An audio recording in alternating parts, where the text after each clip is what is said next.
रोज़ाना इस्तिग़फ़ार करने से क्या होता है? रोज़ाना इस्तिग़फ़ार करने से हमारी ज़िंदगी में तब्दीलियाँ क्या आती हैं? हमारी ज़िंदगी में चेंजिंग क्या होना शुरू हो जाती है? रोज़ाना इस्तिग़फ़ार करने वाले लोगों को क्या फ़ायदा मिलता है? वो किस तरह से बेनिफिट्स उठा सकते हैं? रोज़ाना इस्तिग़फ़ार करने से अपनी ज़िंदगी कैसे बदल सकते हैं? रोज़ाना इस्तिग़फ़ार करने वाले लोग परेशानी से कैसे बाहर आ जाते हैं? इस्तिग़फ़ार कैसे हमारी ज़िंदगी को टोटली चेंज कर देता है? हम इस्तिग़फ़ार करके परेशानियों से कैसे बाहर आ जाते हैं? क्या हमारी ज़िंदगी रोज़ाना इस्तिग़फ़ार करके चेंज हो सकती है? आइए इस वीडियो में आज बात करते हैं। बिस्मिल्लाहिर्रहमानिर्रहीम, अस्सलामु अलैकुम व रहमतुल्लाह। बिस्मिल्लाहिर्रहमानिर्रहीम, रब्बि इश्रह ली सदरी व यस्सिर ली अमरी वहलुल उक़दतम मिन लिसानी यफ़क़हू क़ौली, अल्लमल इंसान मा लम यअलम रब्बि ज़िदनी इल्मा।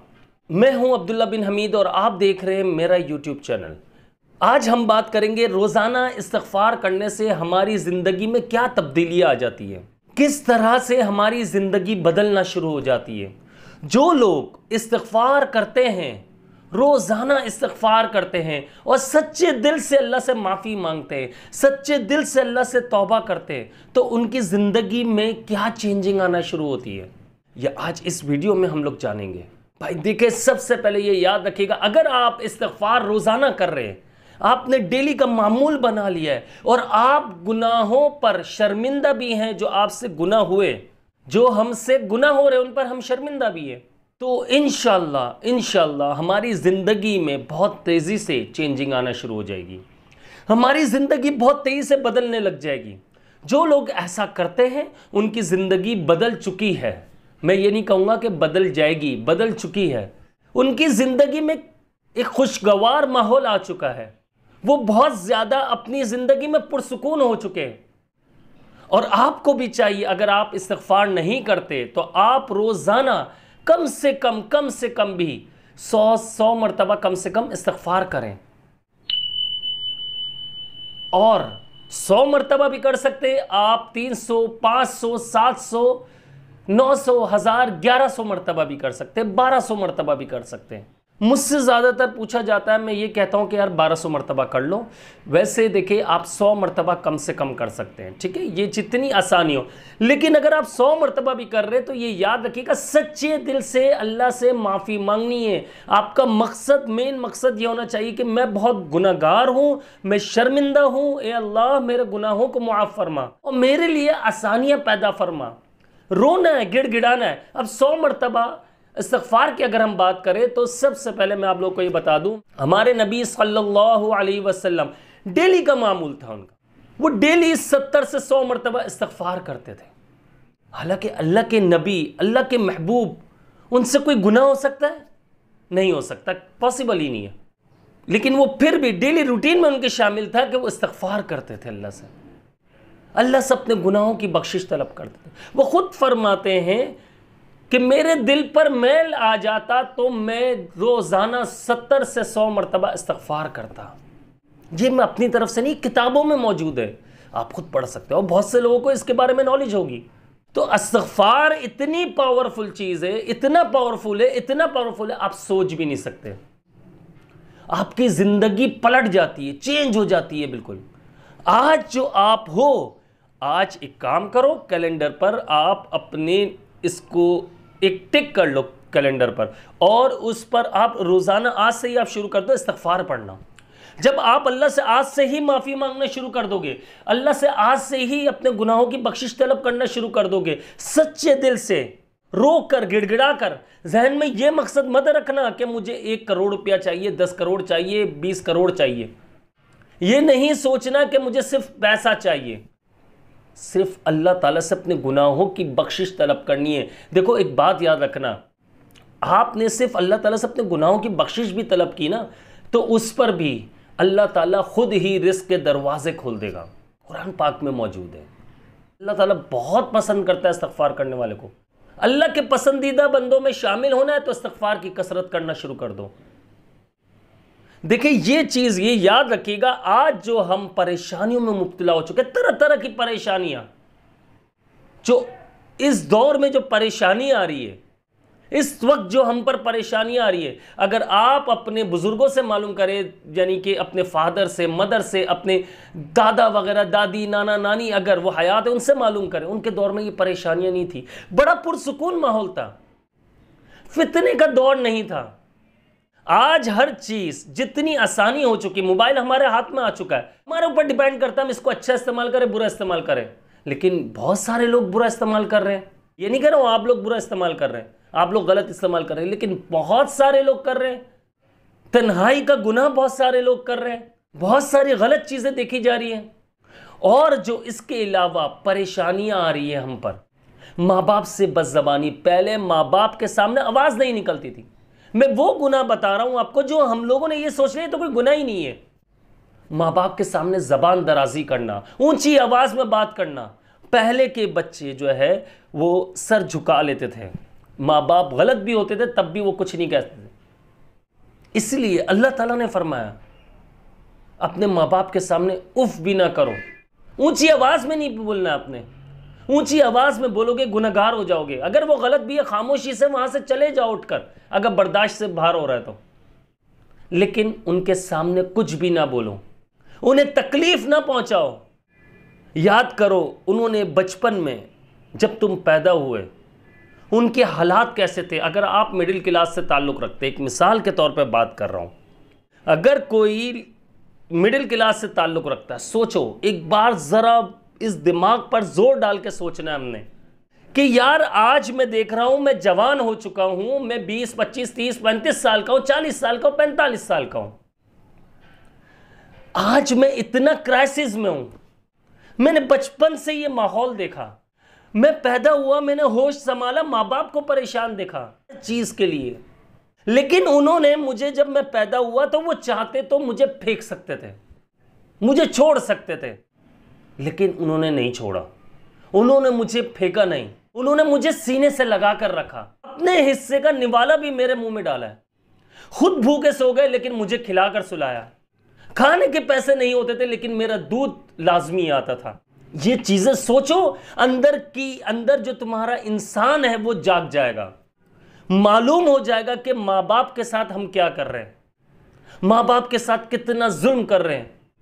आज वो बूढ़े हो चुके हैं, हम जवान हो चुके हैं, लेकिन आज उन्हें हमारी जरूरत है। अगर वो एक बार से दूसरी बार कोई आवाज दे दे, वो पानी मांग ले, कोई काम कह दे कि यार ये बाहर से ला दो, क्यों यार, क्या यार एक ही बार बोल दिया करे, मैं बार बार जाऊंगा क्या यार, मैं भी थक जाता हूं, ये अल्फाज निकलते हैं। लेकिन जब तुम बचपन में थे, छोटे थे, हम बचपन में छोटे थे, हम तंग करते थे, हम किसी चीज की डिमांड करते थे, लेकिन वो फाइनेंशियली स्ट्रांग भी नहीं थे, उनके पास पैसे नहीं भी होते थे, लेकिन वो कहीं से भी उधार लेकर किसी भी तरीके से हमारी ख्वाहिशात का, यानी हमारी ख्वाहिशात पूरी करते थे। हमें ये जाहिर नहीं होने देते थे कि बेटा पैसा नहीं है, मैं नहीं कर सकता ख्वाहिशात पूरी, या हमें उठाकर फेंक नहीं दिया उन्होंने कचरे की कुंडी में, हमें किसी तरह का नुकसान नहीं पहुंचाया। हम बीमार हो गए तो हमारी मां हमारे बिस्तर पर, हमारे सर पर बैठी रही कि मेरा बच्चा बीमार है, इससे तकलीफ ना पहुंचे, इसका बुखार ना बढ़ जाए। रात भर जाग कर तुम्हारी तैमदारी करती रही, तुम्हारी हिफाजत करती रही, कहीं बुखार ना बढ़ जाए। और अक्सर बाज़ औक़ात ऐसा भी हुआ होगा कि रात में बुखार तुम्हें तेज हुआ होगा, वो तुम्हें लेकर हॉस्पिटल भी भागे होंगे अपनी नींद खराब करके। आज तुम कर सकते हो, मुझे इतना बता दो, तुम्हारे माँ बाप की तबीयत खराब हो जाए, तुमने दवा ला तो दी है, थोड़ी देर में ठीक हो जाओगे आप। इतने केसेस है माँ बाप के, आपको मैं बता नहीं सकता। क्यों मैं जज्बाती हो जाता हूं? क्योंकि आप लोग जज्बात से समझते हैं। कोशिश होती है माँ बाप बीमार हो जाए, यहां मैंने दवा दिलाई, 10 लोगों को बताएंगे हम, मानता हूं मैं, दवा दिला दी आपने, मेडिसिन दिला दी, डॉक्टर के पास ले गए, लेकिन हमारी कोशिश होती है कम से कम खर्चे वाले डॉक्टर के पास ले जाए। हम डरते पैसे ज्यादा लग जाएंगे यार। लेकिन उसी माँ बाप, वही माँ बाप जिसके लिए आज हम एक एक रुपया खर्च करते हुए सोचते, आज हम जबान दराजी करते हैं, सामने ऊंची आवाज में बोलते हैं, वही माँ बाप बचपन में कभी भी ये नहीं सोचते थे कि यार मैं कम से कम पैसों वाले डॉक्टर के पास ले जाऊं, मैं किसी लोकल हॉस्पिटल में ले जाऊं। वो ये सोचते थे नहीं, अच्छी जगह मेरे ऊपर उधार हो जाए, लाखों रुपए कर्जा चढ़ जाए, अगर मेरा बच्चा बीमार हो चुका है तो मैं उस पर लाखों रुपए कुर्बान है मेरे, मैं उधार लूंगा, भीख मांग लूंगा, लेकिन मैं अपने बच्चे को ठीक होते हुए देखना चाहता हूं। आज ईमानदारी से बताओ, अपने दिल पर हाथ रखकर अपने जमीर से सवाल कर लो, क्या तुम्हारा बच्चा या मेरा बच्चा बीमार हो जाए, हम उन्हें किसी लोकल हॉस्पिटल में लेके जाएंगे? नहीं लेके जाएंगे। कोशिश करेंगे ज्यादा से ज्यादा, या हम खुद बीमार हो जाए, ज्यादा से ज्यादा अच्छे हॉस्पिटल जल्दी ठीक हो जाए। कभी अपने बच्चे को बीमार होते हुए देख लो तो अपनी नींद को खराब होते हुए देखो तो अपने माँ बाप को याद कर लेना। कभी तुम्हारे पास पैसे ना हो लेकिन तुम्हारे बच्चे जिद कर रहे हो कि ये चीज चाहिए, और वो चीज आप उधार लेकर दे रहे हो, कोई भी चीज हो, व्हाटएवर, मैं एक चीज की बात नहीं कर रहा हूं, कोई भी चीज हो, और आप उधार लेकर दे रहे हो, तो याद रखना यही तुम्हारे माँ बाप ने तुम्हारे साथ किया है। से माँ बाप के लिए दिल में मोहब्बत पैदा हो जाएगी। इस्तिग़फ़ार, मैं ये बता रहा हूं इस्तिग़फ़ार में क्यों माँ बाप के टॉपिक पर आ गया, वजह बताता हूं। मेरे पास कम से कम व्हाट्सएप पर 150-200 से ऊपर मैसेजेस होंगे, जिनमें 8-10 मैसेजेस ऐसे होते हैं रोजाना के कि मैं जवाब नहीं देता हूं उनको, मेरे पास जवाब नहीं होता, हकीकत बात है। बहुत से लोग, माफी चाहता हूं आप लोगों से, जो मेरे बुजुर्ग देख रहे हैं, मेरे बड़े देख रहे हैं, मुझे मैसेजेस करते हैं, अब्दुल्ला भाई हमारा बेटा ये कर रहा है, अब्दुल्ला भाई हमारी बेटी ये कर रही है, अब्दुल्ला भाई मेरी बीवी यानी अपनी मां पर मेरे बच्चे हाथ उठाते हैं, धक्का देते हैं, मां बाप सहम जाते हैं, तुम्हारे इन रवैयों की वजह से डर जाते हैं, उनके मुंह से आवाज नहीं निकलती, तुम्हें लगता है तुम्हारा रौब है घर के अंदर, कोई रौब नहीं है। अल्लाह की पकड़ बड़ी सख्त है। मेरे दोस्तों, मेरे भाइयों, मेरी बहनों, क्यों भाई और बहन बनाया हुआ मैंने आप लोगों को, एक बार तो सोचो मेरा मकसद क्या है। लोग कहते हैं ना यार अब्दुल्ला भाई सिर्फ नोट छाप रहे, मैंने जिस दिन कसम खुदा की अपना घर दिखा दिया तुम लोग होश उड़ जाएंगे, बोलोगे यार अब्दुल्ला भाई माफी चाहते हैं, हमने आप पर इल्जाम लगाया, लेकिन अल्हम्दुलिल्लाह अल्लाह का शुक्र अदा करता हूं मैं, मुझे जो आप लोग पैसे देते हो ना अब्दुल्ला भाई, आपके अकाउंट में पैसे डाल रहे हैं हम, मेरे अकाउंट में मीज़ान वाले में पैसे देते हैं आप लोग, अच्छे खासे देते हो ना, यकीन करें मैं बड़े बोल से अल्लाह बचा, आप लोग मेरे लिए देते हो कि ये आप अपने लिए मेरे लिए देते हो, लेकिन मैं 1 रुपया भी नहीं लगाता हूं, कभी लग गए तो 500, 1000, 2000 रुपए लग गए, वरना सारे पैसे कोशिश होती है कि बस समझ जाएं कि मैं आगे पीछे, मैं बोलना नहीं चाह रहा, अल्लाह ताला माफ़ फरमाए, इसमें आपको भी सवाब मिलता है, मुझे भी मिलता है, मैं इसलिए बताना नहीं चाह रहा। कहने का मकसद समझो, माँ बाप का जो दिल दुख रहा है, यकीन मानो इस्तिग़फ़ार की ज़रूरत है, बड़ों का दिल दुख रहा है, अपने बुज़ुर्गों का इस्तिग़फ़ार की ज़रूरत है, ऐसे गुनाह जो तन्हाई में गुनाह हो रहे, इस्तिग़फ़ार की ज़रूरत है, ज़िंदगी बदल जाएगी, ज़िंदगी तुम्हारी पलट जाएगी, पैसा पानी की तरह बरसेगा, दुआ मांगोगी नहीं तब भी बरसेगा, अल्लाह का वादा है, इस्तिग़फ़ार से मैं ज़िंदगी चेंज कर दूंगा। फ़क़ुल्तु इस्तग़फ़िरू रब्बकुम इन्नहु कान गफ़्फ़ारा, अल्लाह ताला इस्तिग़फ़ार को बहुत पसंद करता है, बड़ा बख्शने वाला है अल्लाह ताला। आगे क्या फरमाया गया, युरसिलिस समा अलैकुम मिदरारा व युमदिदकुम बि अमवालिन व बनीन व यजअल लकुम जन्नातिन व यजअल लकुम अनहारा। यार क्या खूबसूरत बात है। माल क्या है, रिस्क है, नोट चाहिए ना सबको, करोड़ों रुपया चाहिए, अब्दुल्ला भाई मुझे 2 करोड़ रुपए की जरूरत है, मुझ पर कर्जा हो चुका है, मैं इस्तिग़फ़ार करूं पैसे मिल जाएंगे, सुन लो भाई, माल क्या है, पैसा ही है, मालों से, औलाद से, बेटों से, सब चीजों से तुम्हारी मदद करेगा अल्लाह पाक, कुरान पाक में फरमा रहा है, बागात पैदा करेगा, क्या है यानी कि खुशगवार माहौल, अच्छी ग्रीनरी, आप लोगों को एक सुकून पुरसुकून जिंदगी आ जाएगी, खाने के लिए रिस्क मिलना शुरू हो जाएगा, ये सब उन चीजों में आ जाता है, नहरें जारी कर देगा, यानी पानी वगैरह हर चीज, यानी कि आसाइशें मिलना शुरू हो जाएगी हमें, बहुत सारी चीजें, इससे बहुत सारी तफसीर निकलती है।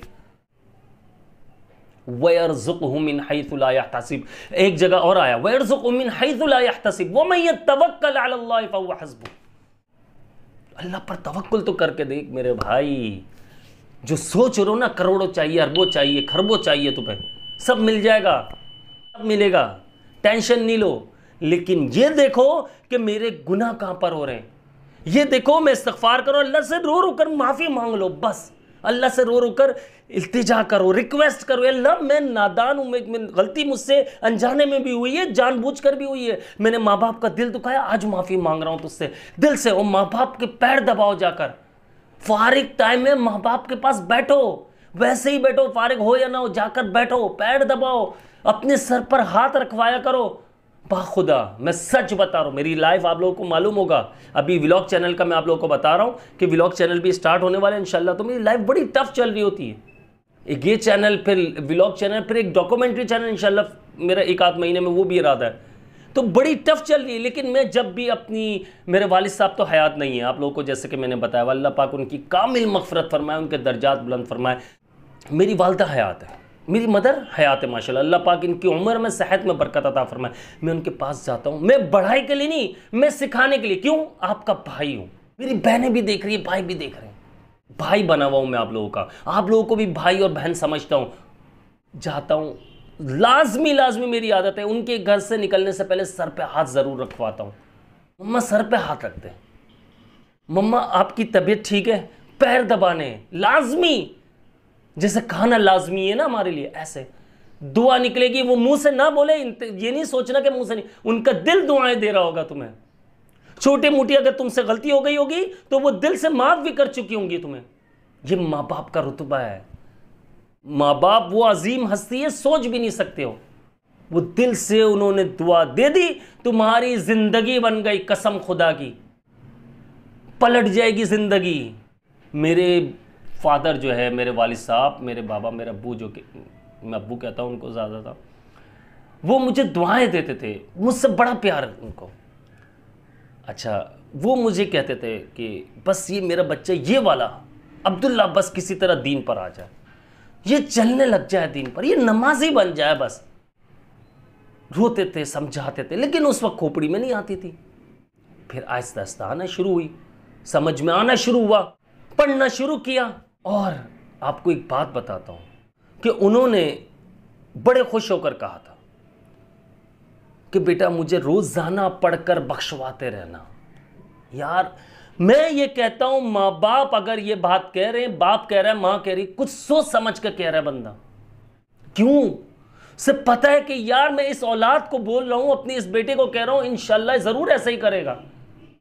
यार मुझ पर फर्ज है, ये मेरे दूसरे भाइयों पे फर्ज है, बहनों पे फर्ज है, इसी तरह आप सब पर फर्ज है। माँ बाप की बख्शिश, नेक औलाद माँ बाप के लिए सदका जारी है। इसलिए इस्तिग़फ़ार, वीडियो बहुत लंबी हो चुकी है आज, इस्तिग़फ़ार लाजमी करें, बहुत ज़्यादा करें, बहुत ज़्यादा करें, रोएं, शर्मिंदा हो, और अपनी ज़ात से किसी को भी तकलीफ़ ना पहुँचाए, अपनी ज़बान से तकलीफ़ ना पहुँचाए, तन्हाई के गुनाह से बचे, आँखों के जो गुनाह हैं, बदनज़री जो है उससे बचे। एक सवाल आता है कि अब्दुल्ला भाई हम क्या माशाल्लाह कह सकते हैं अगर कोई खूबसूरत चीज़ हम देखें माशाल्लाह? मैंने रिप्लाई में कह दिया कि हाँ भाई, आप लोगों ने भी पढ़ा होगा, हाँ भाई माशाल्लाह कोई खूबसूरत चीज़ देखो माशाल्लाह कह दो। तो अब्दुल्ला भाई कोई दोबारा रिप्लाई आता है कि अब्दुल्ला भाई लड़की अगर हम देखें तो उसे माशाल्लाह कह सकते हैं। ये तो अल्लाह माफ़ करे, यानी कि क्या माहौल बन चुका है, यानी कि आपको जिसे देखकर नजरें झुका लेनी चाहिए। अब लड़की को देखकर माशाल्लाह, भाई ये आंखों का गुनाह है। और क्या है ये? मुझे मैसेज पढ़कर, कमेंट पढ़कर हंसी आ रही थी। अच्छा, ऐसा नहीं है कि मैं दुनिया से दूर हूं, दुनिया पे चलता हूं मैं, दुनिया मुझे सब मालूम है, दीन पर भी चलने की कोशिश है, बस अल्लाह पाक कबूल फरमाए। दुनिया पर भी चलता हूं, मुझे सब पता है, सब मालूम है। लेकिन भाई ये वाले जो माशाल्लाह ना, ये गुनाह है। ये आप ऐसा नहीं समझो कि आप किसी को देखकर, किसी लड़की को देखकर अगर गुनाह, वो ऐसे मैसेज यानी कि ऐसे कमेंट पास करो, ये गुनाह है, इसकी पकड़ बहुत सख्त है। आपने नज़रें झुका लेनी है। ऐसे देखिए, यही तो गुनाह होते हैं जिस वजह से हमारी दुआएं कबूल नहीं होती। कुछ ऐसे गुनाह है, मैंने जैसे बताया, माँ बाप का दिल नहीं दुखाना, इस्तिग़फ़ार ज़्यादा से ज़्यादा करना, और तन्हाई के गुनाह से बचना, आंखों के गुनाह से, ज़बान से तकलीफ़ ना पहुंचाना। पूरा ये समझ लो कि हमारी ज़ात से तकलीफ़ किसी को ना पहुंचे। फिर देखो तुम्हारा बेड़ा पार है। अल्लाह पाक कैसे तुम्हारे रिस्क में, उम्र में, सेहत में, हर जगह, हर चीज़ में बरकत अता फरमा देगा। और इसी के साथ वीडियो को ख़त्म करते हैं। दुआ कीजिएगा, मेरा एक न्यू व्लॉग चैनल जो है मैं स्टार्ट करने वाला हूँ, बहुत सारी दुआओं की दरख्वास्त है।